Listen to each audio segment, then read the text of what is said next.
أعوذ بالله من الشيطان الرجيم. بسم الله الرحمن الرحيم.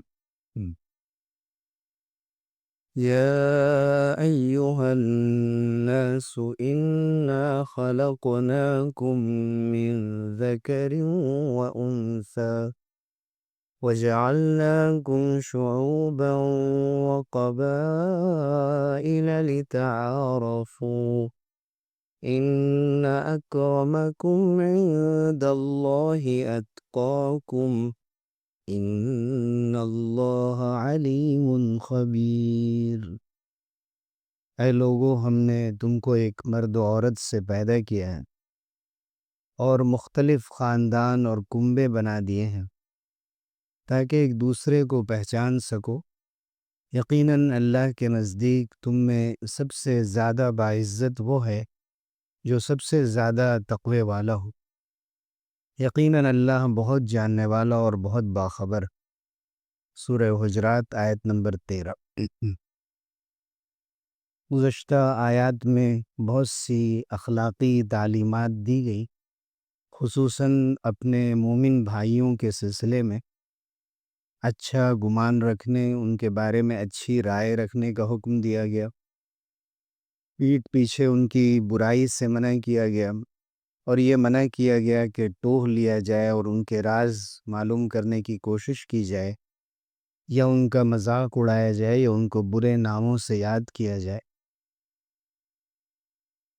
انہی ہدایات کے پس منظر میں یہاں 7ویں بات یہ کہی گئی کہ خاندان اور قبیلے کی جو تقسیم اللہ نے رکھی ہے، یہ اونچ نیچ کی بنیاد نہیں بننی چاہیے۔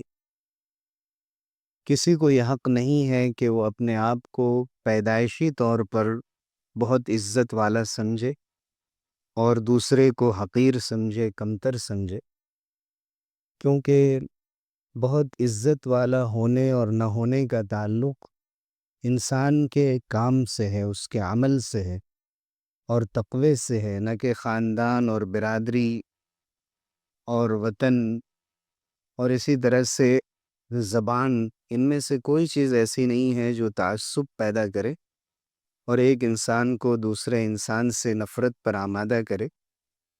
یہ بات اس لیے الگ سے فرمائی گئی کہ عربوں میں خصوصاً اور دنیا کی دوسری مختلف قوموں میں عام طور سے خاندانی اونچ نیچ کا تصور رہا ہے، اور اوپر جن برائیوں سے منع کیا گیا ہے، جیسے کہ مذاق اڑانا، کسی کو طعنہ دینا اور برے ناموں سے پکارنا، ان میں اس قسم کے احساس کا بڑا اثر ہوتا ہے۔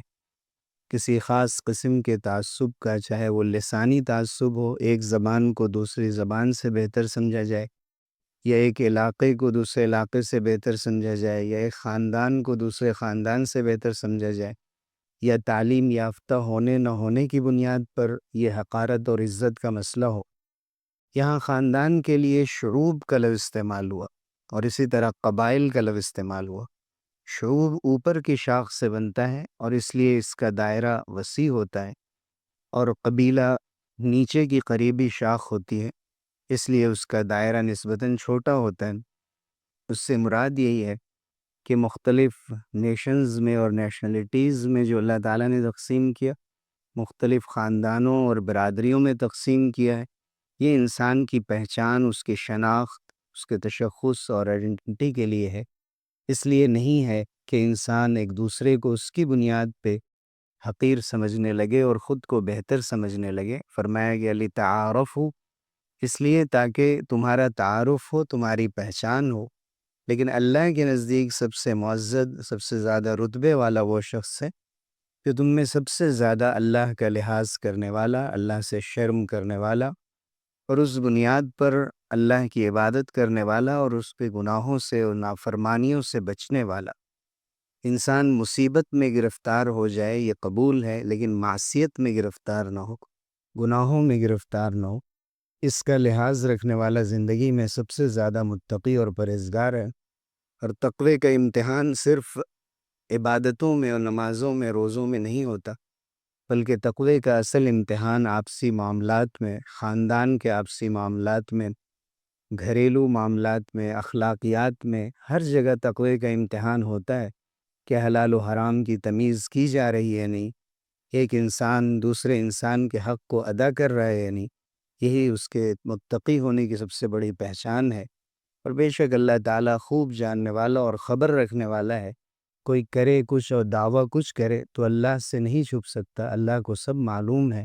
اس لیے اس کو حاضر ناظر جانتے ہوئے اور ہمیشہ اپنے آپ کو اس کی نگاہ میں سمجھتے ہوئے اپنے اخلاق کو سنوارنا چاہیے۔